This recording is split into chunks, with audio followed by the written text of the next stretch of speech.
50s, and we'll have a chance for some rain by the weekend. We thank those who came out to vote. It's important. Hinds County Supervisor Kenneth Stokes is returning to the Jackson City Council. His focus now after winning yesterday's special election. I'm here so I won't get fined.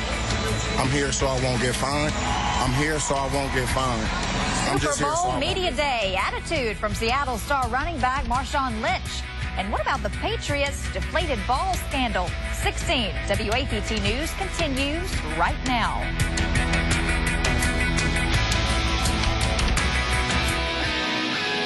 The one to watch. This is 16 WAPT News at 6. Good morning, everyone. On this Wednesday, January 28th, new this morning, Marcus, a verdict in a Vanderbilt rape case. Yeah, that's right, Keegan. A jury found 2 former football players guilty after a 12-day trial. Now, a star player from Mississippi would head to trial for his alleged role. Also happening today, Mitt Romney is expected to speak in the Magnolia States, where the former presidential candidate will be this evening. And happening now, parts of New England stuck under 2 feet of snow after a powerful blizzard slammed into the northeast. But first, what about our weather? Here's a live look outside. A beautiful sunrise underway on our South Jackson sky cam. Meteorologist Brittany Bell has weather first. Well, we had high temperatures near the 70s yesterday, and it's going to be another fantastic day this morning. Temperatures are down into the 30s and the 40s across the area. 37 in Jackson, 36 in Brookhaven, and 45 in Vicksburg. So heading throughout the rest of the day, bright sunshine and reaching highs in the mid to upper 60s by this afternoon. So just nice and mild, and by tomorrow warming into the 70s. But things will start to cool back down on Friday. I have more on that in just a few. In Commitment 2015 news, the Hinds County Supervisor is returning to Jackson City Hall after a special election. 16 WAPT's Allie Ware is live at City Hall with all the details. Allie. That's right, Keegan. Hinds County Supervisor Kenneth Stokes, he was elected to his old Ward 3 City Council seat. Now, he captured more than 60% of the vote in yesterday's special election. Stokes and dozens of his supporters, they celebrated last night at victory at Cornerstone Missionary Baptist Church, which is in Jackson. Now, there is one issue that Stokes says he's really passionate about as he moves forward in this role. Water must stay affordable. And we need to find a better way to appeal water bills. And, once we deal with that issue, make sure that all citizens have an opportunity to have water in this city, then we can deal with things like Ferry Street. Stokes was the Ward 3 councilman from 1989 to 2012 when he resigned after being elected to the Board of Supervisors.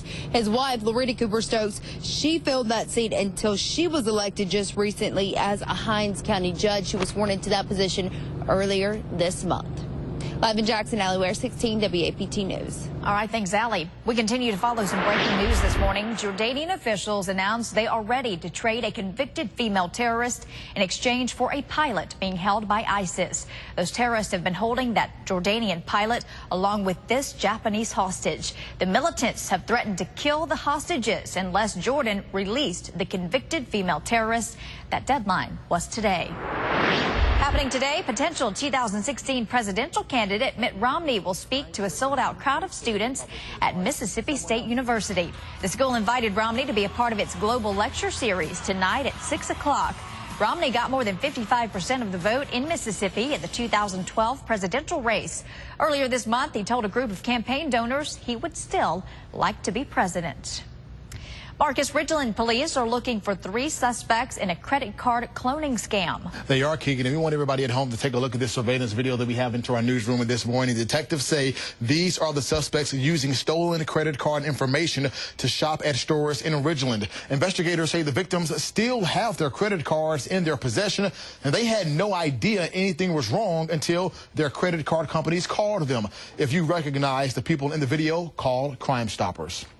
A Jackson police officer says he was forced to shoot a pit bull that charged at him. Authorities say the officer shot the dog yesterday outside of a house on St. Charles Street. The officer was looking for a hit-and-run suspect. There was no sign of the dog's owner, but we found a note on the door from the animal control saying they had the dog. The shooting comes as several lawmakers are pushing a bill that would make it illegal for officers to enter a home without a warrant if they think a pit bull is inside. All right, so new this morning, a verdict after a Vanderbilt rape trial, Keegan. Marcus, the jury found 2 former Vanderbilt football players guilty of rape and sexual battery. They handed down the verdicts in Nashville yesterday. 21-year-olds Corey Beatty and Brandon Vandenberg will be sentenced on March 6th. Mississippi native Jaborian McKenzie and Brandon Banks are also charged in this case and headed to trial.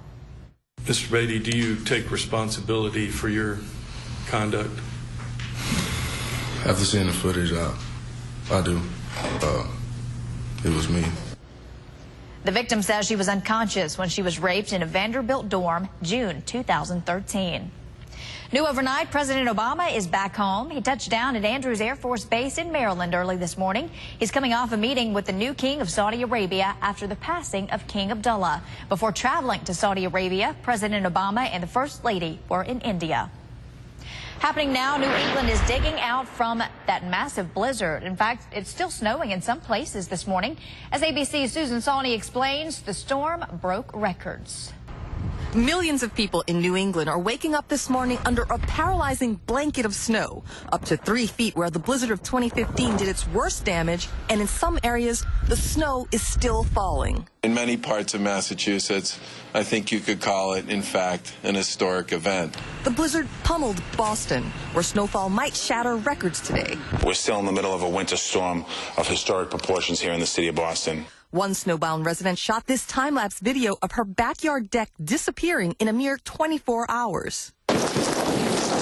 Some 30,000 homes and businesses in the Boston Cape Cod area lost power, including the entire island of Nantucket. It suffered a whiteout with nearly 80-mile-per-hour winds. The blizzard flooded the coastal town of Marshfield. A stretch of seawall crumbled and the ocean poured in.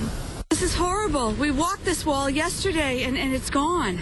On eastern Long Island, an army of snowplows worked to clear highways. In Connecticut, snow-buried cars. The big blizzard's unexpected eastward shift saved New York City and Philadelphia the worst of it. And in New Hampshire, they even had a little fun. Oh, it was worth it. Better than being cooped up at home shoveling. Forecasters say that lingering cold will make cleanup difficult. The white stuff might not be going anywhere soon. Susan Sawney, ABC News, Washington. 6:37 on this Wednesday. Now to the NFL and Super Bowl Media Day, Marcus. You know, Keegan, Deflategate was ruling the headlines, but as of this morning, it is all about 7 little words. I'm here so I won't get fined. I'm here so I won't get fined. I'm here so I won't get fined. I'm just here so I won't get fined. Now, Monday I said it, Marshawn Lynch would be the guy to watch at Media Days, and he was, despite not even saying much. The Seattle Seahawks running back continued his defiant attitude with reporters. The NFL threatened to fine him $500,000 if he did not make himself available at Media Day yesterday. He made himself available, and as you can see, he showed up and answered questions, only with the same response nearly 30 times. And this leads to our Facebook question of the day. Should professional athletes be required to speak to the media? This Twitter response from Gwen: no one should be required to speak to the media, pro athlete or not. Not everyone is comfortable with that. But Darren had this to say: yes, they are ambassadors for their team, and they know this is required before they receive their first $2 million check. You can let us know what you think on our Facebook and our Twitter page. Now, as far as the Deflategate scandal, there were